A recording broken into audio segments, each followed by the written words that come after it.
All right, happy Tuesday, day 2 for Florence Kelley. I hope you guys enjoyed reading and annotating that yesterday.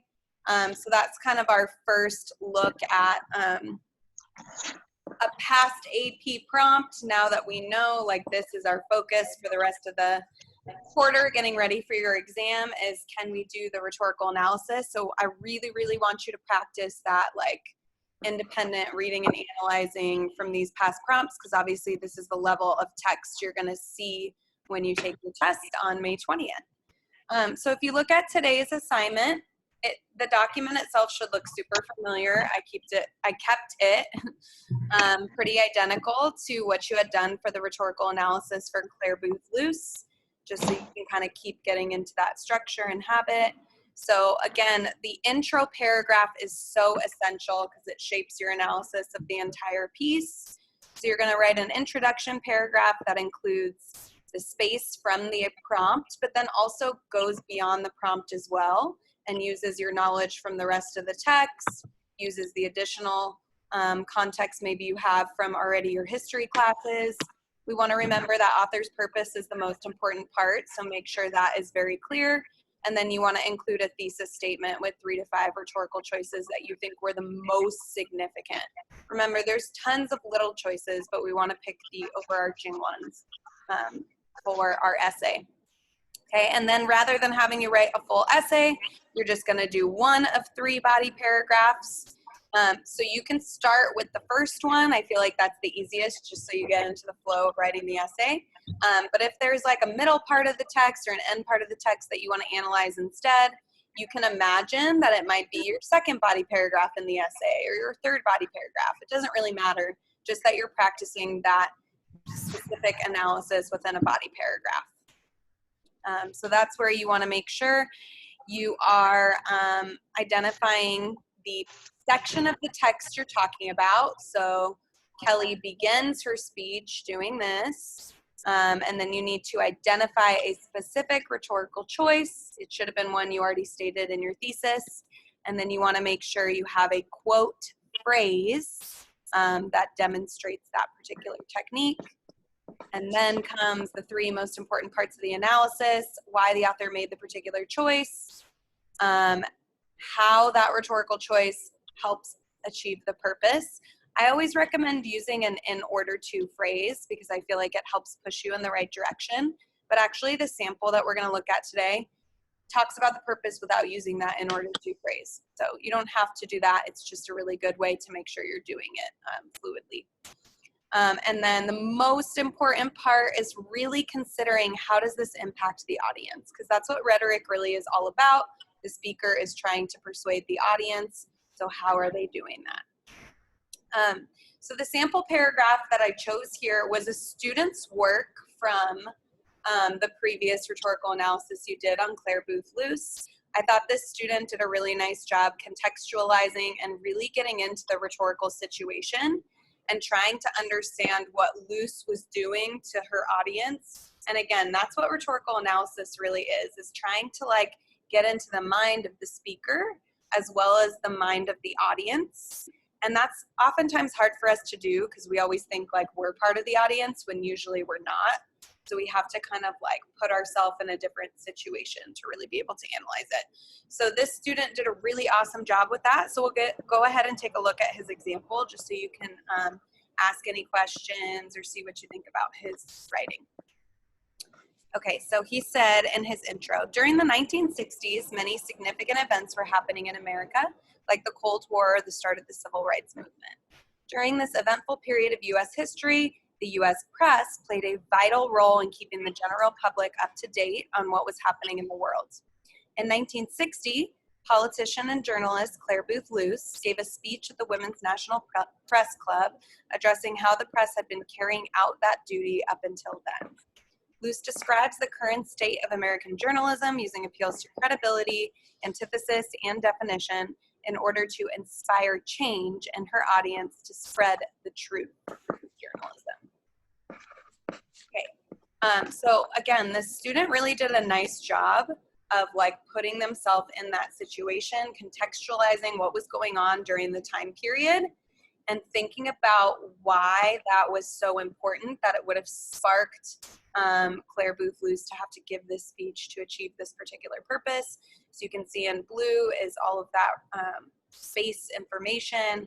Yellow, you have the thesis with the rhetorical techniques, and then the purpose is very clearly stated there at the end. Okay. Then they go into their first body paragraph. So first, Luce appeals to credibility, building trust between her and the other journalists by complimenting them. Luce complimented the journalists and their ability to see through lies by saying that journalists, more than anyone, would be revolted by a speaker who tried to play down faults or exaggerate virtues. So what this compliment does is build trust between her and the WNPC by reminding them that Luce is a journalist herself, so she knows them more than anyone else. Luce understands that the journalists would value their critic being honest with them, and that they can tell if she's not being honest with them. So by letting her audience know this, they become more susceptible to her criticism. This is important for her purpose because if she prepares her audience to be susceptible to her points of criticism, then they are more likely to change for the better. Okay, so again, the student did a really nice job of being specific. Not only did they say appeal to credibility, but very specifically how she did that, by complimenting them. So this is really the rhetorical choice here. She chose to compliment. And this appeal to credibility is almost part of the effect. She's building that trust. Okay, the other thing that I think is super powerful about this is this ending sentence right here, because it's getting into that purpose. She has to prepare them for the criticism that she's about to give them.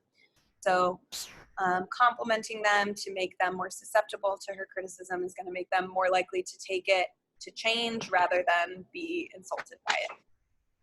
Okay, so this is essentially what you're going to produce today, just with a different text. So with Florence Kelley's speech, can you do the same thing? Can you provide an effective intro that shows that rhetorical situation and then analyze one specific strategy a little more closely and in depth? Okay. So it kind of all comes down to, again, having that really solid understanding of the reading and making sure you read it accurately and deeply enough. Okay, so we're going to go back into the text from yesterday, which we had done the rhetorical situation together. And then we had talked about the first two sections of the text, how she began this speech, talking about the contextualizing the problem. Like, look at how many young children are working in these mills right now, and they are working while we adults, or the women's suffrage, she's talking to the Women's Suffrage Association, we're sleeping at night while these young kids are working, and that's not fair, that's not right. So she's really contextualizing that problem and trying to appeal to emotion, creating sympathy for those children. Okay, so we left off here. So we'll go ahead and just kind of go through it together. I'll read the section, and then I want to hear from you guys, like what you took away in terms of your annotations, and then I can just add on to that if needed. Okay, so nor is it only the South that these things occur. Alabama does better than New Jersey, for Alabama limits the children's work at night to 8 hours, while New Jersey permits it all night long. Last year, New Jersey took a long backward step. A good law was repealed, which had required women and children to stop work at 6 in the evening and at noon on Friday. Now, therefore, in New Jersey, boys and girls after their 14th birthday enjoy the pitiful privilege of working all night long. In Pennsylvania, until last May, it was lawful for children 13 years of age to work 12 hours at night. A little girl on her 13th birthday could start away from her home at 5:30 in the afternoon, carrying her pail of midnight luncheon as happier people carry their midday luncheon, and could work in the mill from 6 at night until 6 in the morning without violating any law of the Commonwealth. Okay, so we're still kind of similar in the part of the text we're looking at and what she's doing, but what did you guys basically think she was saying in this section of the text? What was she talking about here? She was basically, go ahead.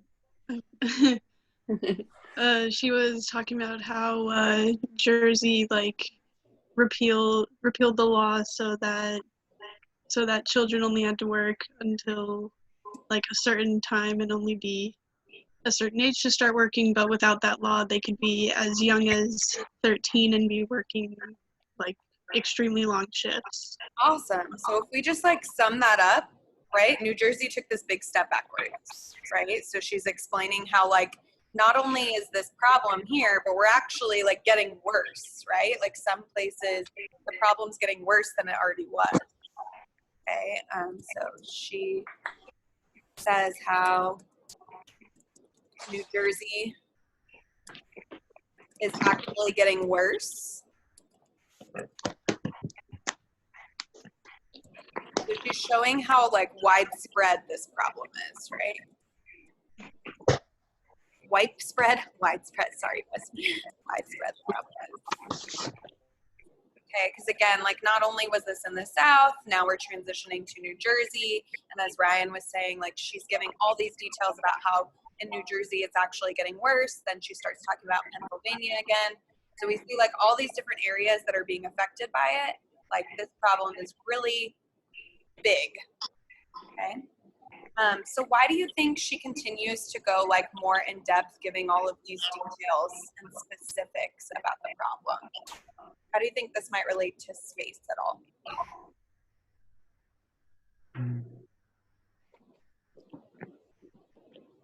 Perhaps that it's like the child labor laws are like it's everywhere in the US, like that they're not like effective in trying to keep kids away from like having to work at night, and like basically like there are weak child labor laws at the time. Child labor was widespread everywhere in the US. Right. That could be context. Yeah. Yeah, so she's contextualizing that and to show like how it's happening everywhere. And that's ultimately going to help for her purpose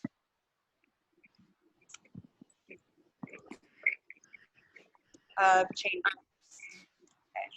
I know we're kind of getting a little repetitive with this space part so far, but that's okay because all of this first part of the text is kind of similar. It might start to change. Okay, remember when we look at how she's saying it, we want to like go back into the text, and this is where we want to pull out specific words or phrases that we notice are very strong or interesting. What really grabbed you in how she was giving this information here about New Jersey and Pennsylvania?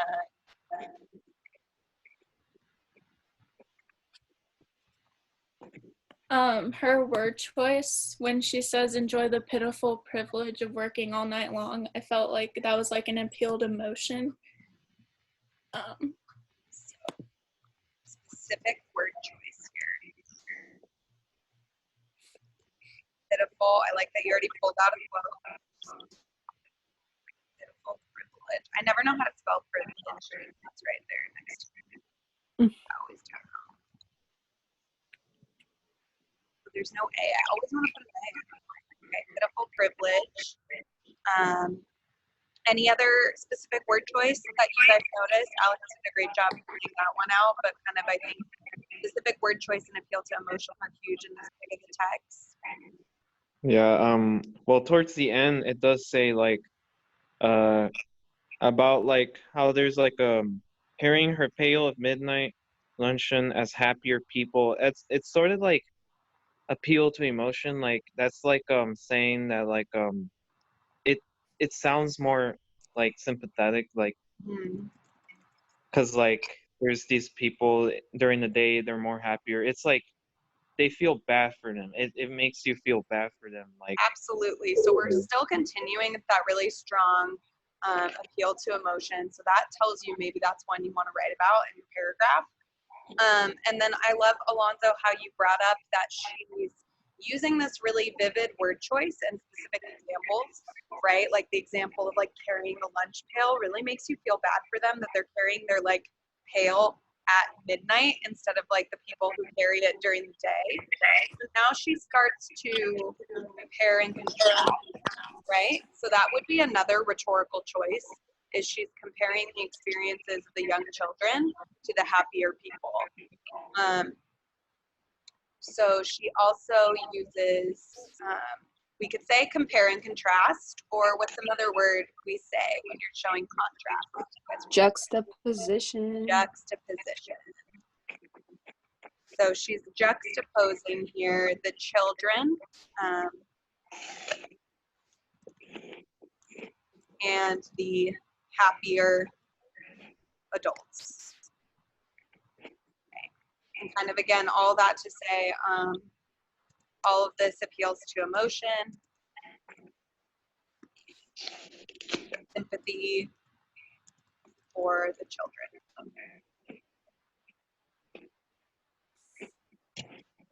Okay. All right, now we're getting into other stuff here. All right, so if the mothers and the teachers in Georgia could vote, would the Georgia legislature have refused at every session for the last 3 years to stop the work in the mills of children under 12 years of age? Would the New Jersey legislator have passed that shameful repeal bill enabling girls of 14 years to work all night? If the mothers in New Jersey were enfranchised, until the mothers in the great industrial states are enfranchised, we shall none of us be able to free our consciences from participation in this great evil. No one in this room tonight can feel free from such participation. The children make our shoes in the shoe factories. They knit our stockings, our knitted underwear in the knitting factories. They spin and weave our cotton underwear in the cotton mills. Children braid straw for our hats. They spin and weave the silk and velvet wherewith we trim our hats. They stamp buckles and metal ornaments of all kinds, as well as pins and hat pins. Under the sweating system, tiny children make artificial flowers and neckwear for us to buy. They carry bundles of garments from the factories to the tenements, little beasts of burden, robbed of school life that they make for us. Oh my gosh, there's a lot in this section. Okay, it's a big one. So she kind of starts to transition here. And I noticed that transition, like that if word. Okay, if this were to happen. So now I know she's kind of getting into something important. What do you think she's saying here after she gives us the widespread context of this problem? What does she start to say here?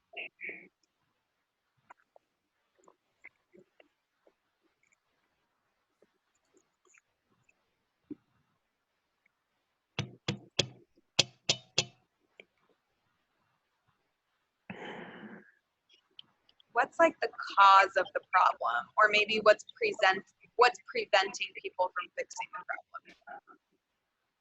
problem? There are some groups that could probably not agree with this, like women at the time, but they can't vote. Like they can't vote against it. So yeah, like it's causing some of that, like that certain groups like women, they just can't do anything about it because they don't have the power to do it, to do anything, like just go against it. So Awesome. Excellent, Alonzo. Okay, so that's definitely what the first part of this section is about, right? Mothers and teachers. So these women are the ones that care so much about the children. So if they had the ability to vote or to sway or had any sort of power, like these things would not be happening. But the problem is they don't have any say, they don't have any power. So that's why these laws or the repealing of good laws are in place. That's why we have like these bad conditions. Then she kind of gets into until the mothers are enfranchised. Okay, so until we have like women being able to help, like this problem is going to continue.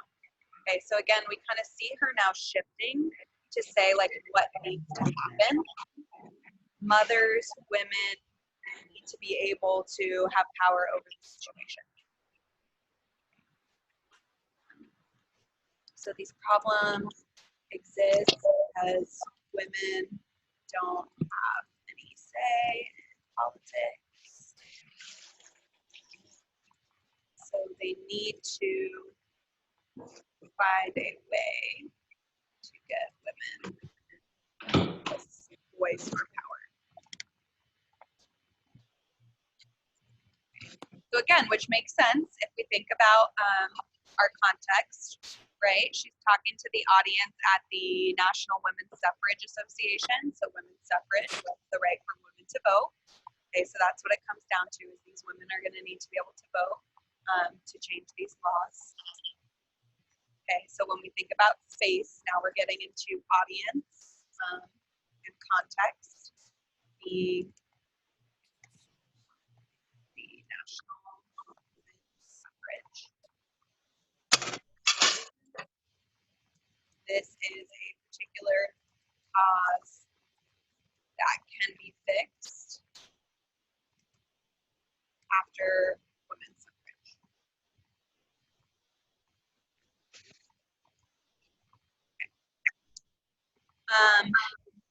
All right, and then here at the bottom, she's kind of giving more details again, which she already gave about children. So I think we don't necessarily need to add that to what she's saying, but we can look at how she's saying it.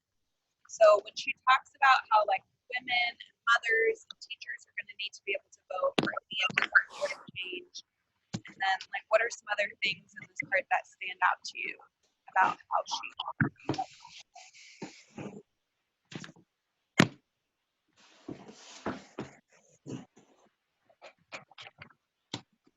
What's she doing here when she's talking about the children and everything they do? She does like a list of like, oh, you can go ahead, Nadia. I was just gonna say, well, wait, continue with yours, and then I'll say something different because I have something different. Because she already wrote. Yeah, or I can go, but I was go ahead, and then I'll go to Nadia next. Yeah.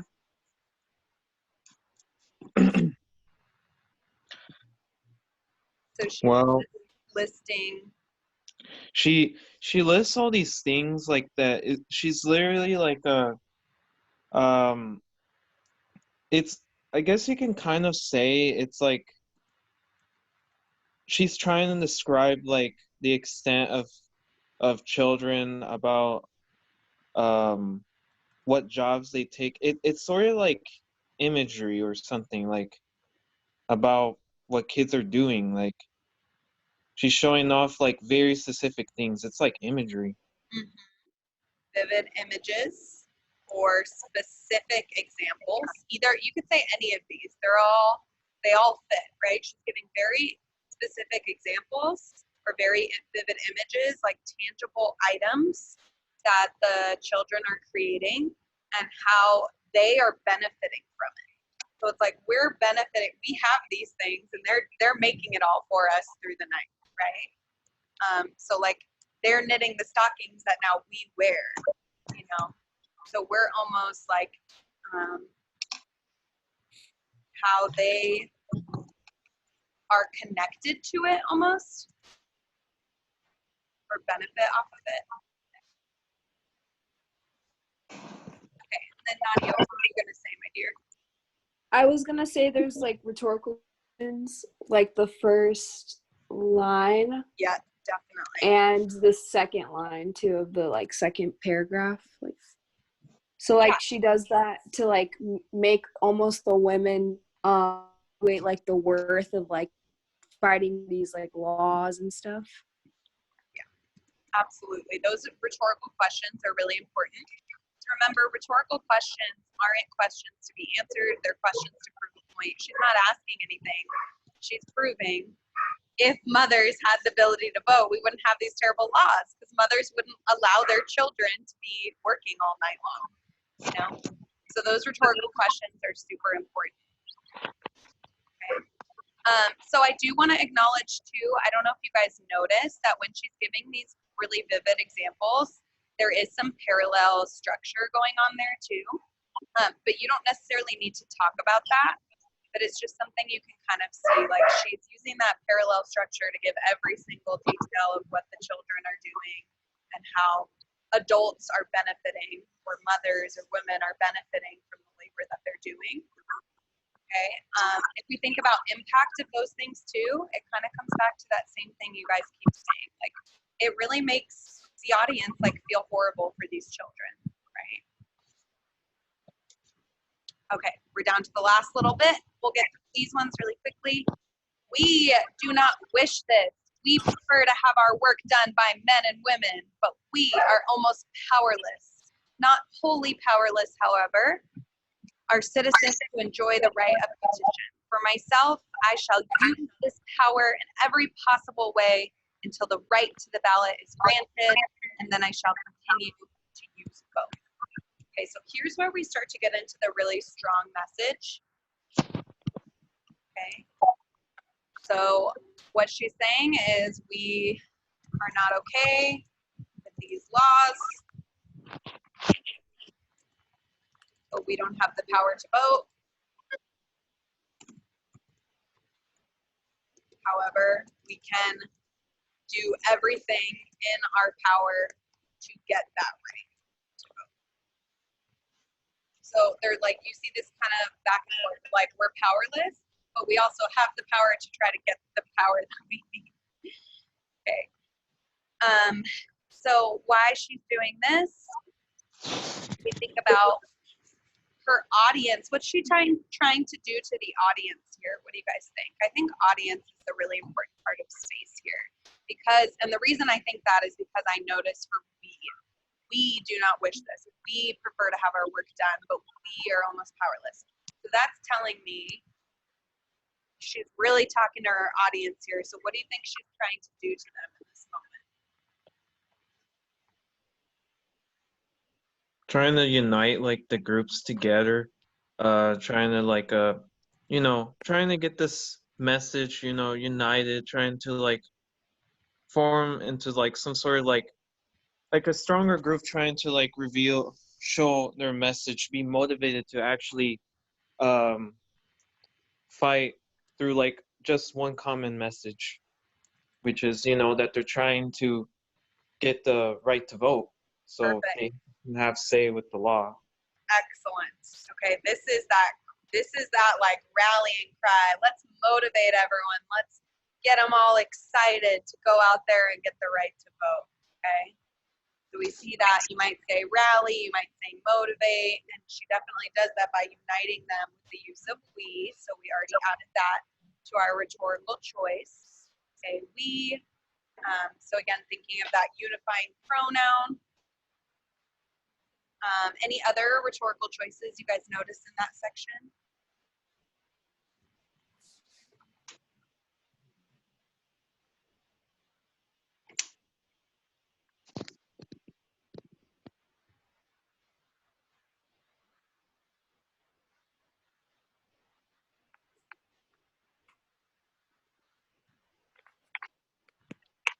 So she doesn't only use we, does she? Do you notice that she shifts a little bit? It's not we the whole time. What does she then do? She states what she's gonna do herself. Perfect. That is a rhetorical choice. So the fact that she went from we, unifying, and then she says, for myself, I specifically am going to do this. Why do you think she does that? As a leader, she says, well, I'm going to do this. This is what I'll do. Why do you think she needs to say what she's going to do?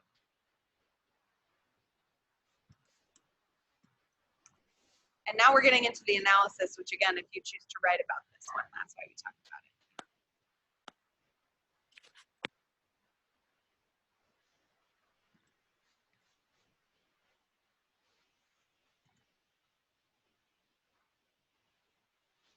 You're up there, you're talking to a group of people, you're trying to motivate them all to take action. Why might you share, like, for me personally, this is what I'm going to do?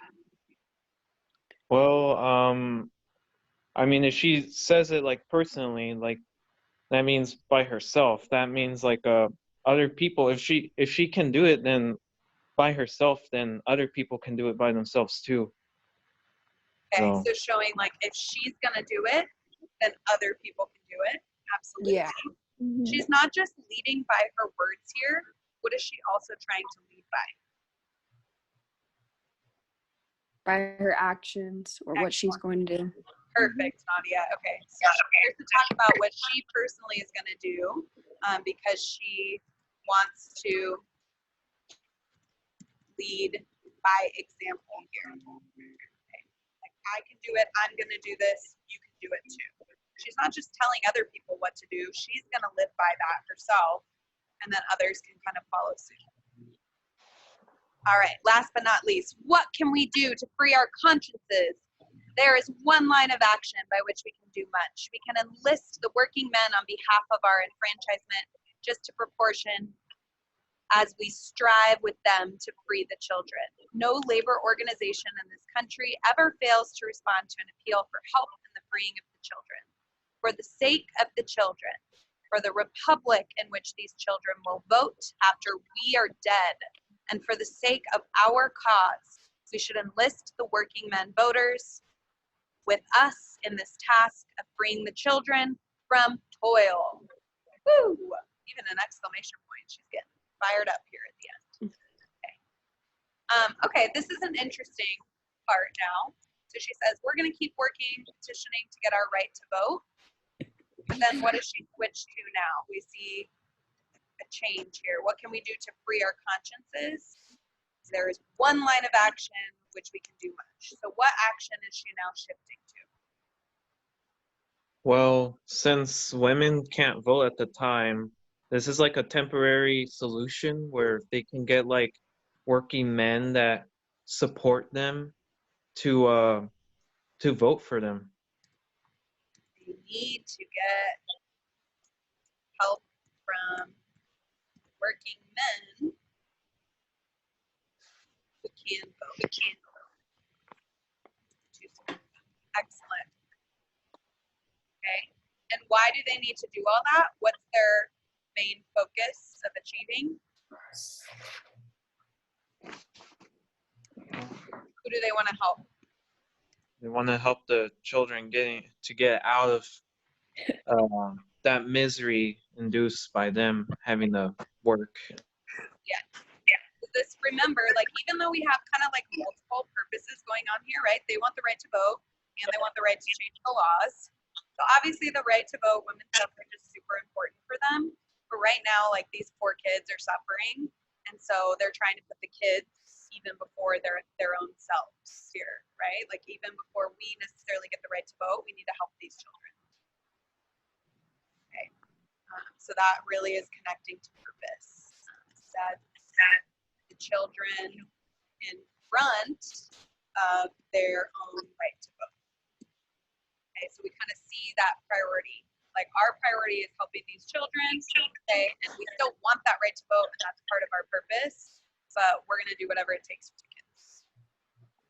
Okay, any strong rhetorical choices you noticed here at the end of the speech?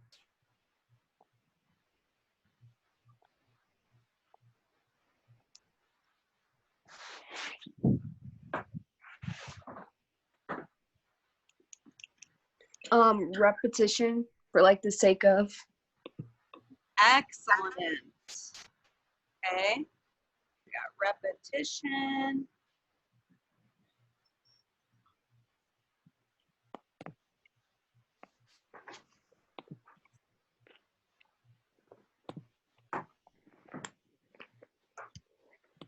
Okay, and I think you might say too, like, strong diction again. Yep.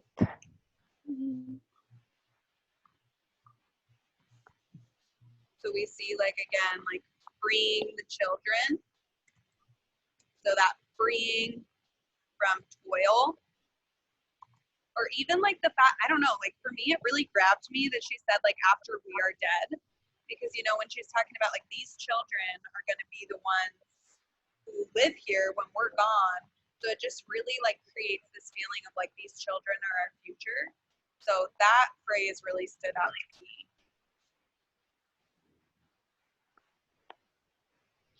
Awesome. All right. Well, I think, like, now that we've looked at that whole thing, we can come up with her overall purpose, and then we can choose 3 to 5 rhetorical choices we thought we noticed throughout the text that were really strong. Okay, so overall,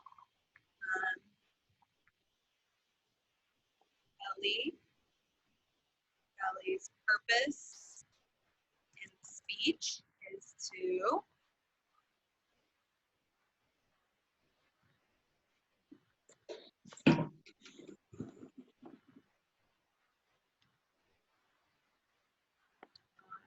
picked the widespread problems with child labor laws in order to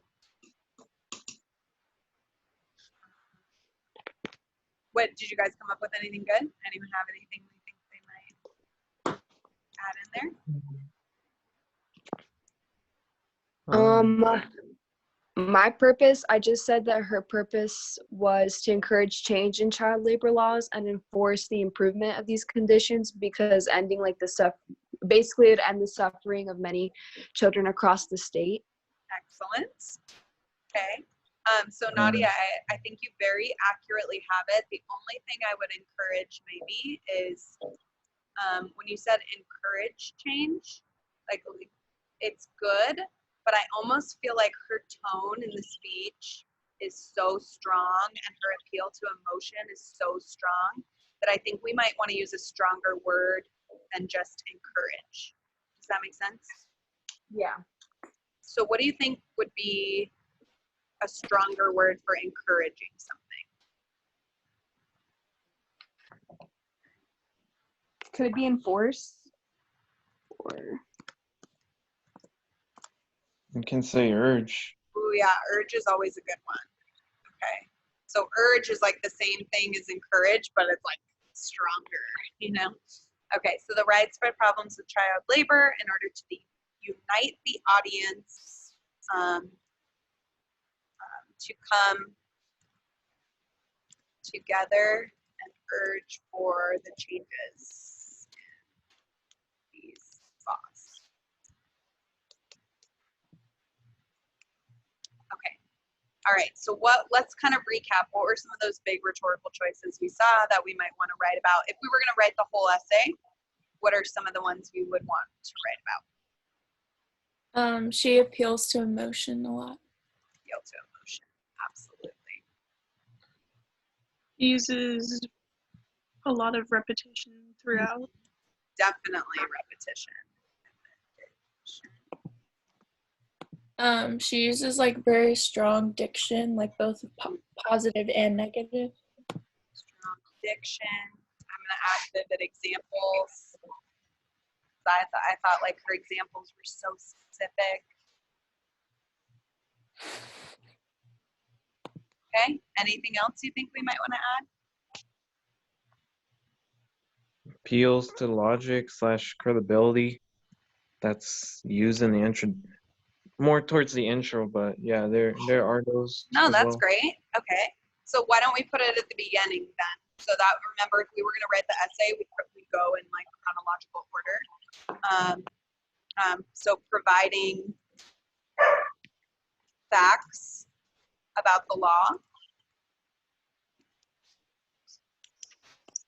So then if you were going to talk about that in your paragraph, because remember, even appeal to emotion, we might say like these are more the effects of it, and the choices are kind of like how does she do that? So same with appeal to credibility and logic. Well, she's providing the facts, and that's what appeals to logic. That's what appeals to credibility. With her appeal to emotion here, she kind of does that through her strong diction and vivid examples and comparisons.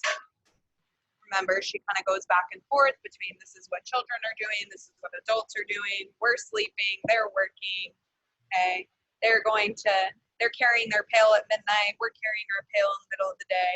So that might be another really good choice to use there too. And then of course, we don't want to forget that unifying pronouns.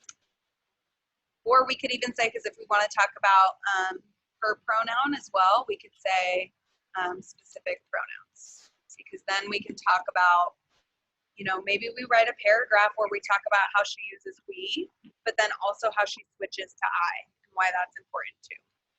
Okay. Now, when you do your thesis, now notice we had way more. We had 1, 2, 3, 4, 5, 6, 7. You definitely, if you're going to write an essay, do not write 7 rhetorical choices. You're not going to have time in those 40 minutes. But I just wanted to show you the diversity here so you can pick whichever ones are most impactful and meaningful to you. Okay, but you only need to pick 3. That's probably all you're going to test it for. Okay, so now with this knowledge, you've got the purpose, you've got the thesis, you've got all your space annotations here. Now you can jump back into the assignment here. Type your 2 paragraphs in the Google Doc first so that you can use this as a model for, am I including everything I need to include, and am I doing it well? And then when you're done, then you're going to go copy and paste it to turnitin.com. Okay. Do you guys have any questions? No. No questions? Okay, awesome. So remember that I have office hours today from 1 to 2 if you want to look over your paragraphs together after you're done, because this is the time where it starts to get really important, and it's going to be beneficial to have writing conferences when you can. That way you can really get the most out of your growth as a writer and feel ready for that AP test. Okay. So maybe I'll see some of you later today. Maybe I'll see you tomorrow, because Flex Wednesday, you've got a lot more time. So feel free to check in with the writing conference then too. And I will get you guys updates soon after I attend that AP test webinar today. Alrighty. Alrighty. All right. Well, we had a long class. It's always going to be long when we go over the whole text. I'm so sorry, guys, but it makes me happy that my breakfast club is here every morning. So thank you. Yeah. All right, guys, have a great day. Bye. Thank you. Thank Of course. you. Bye, guys. Thank you.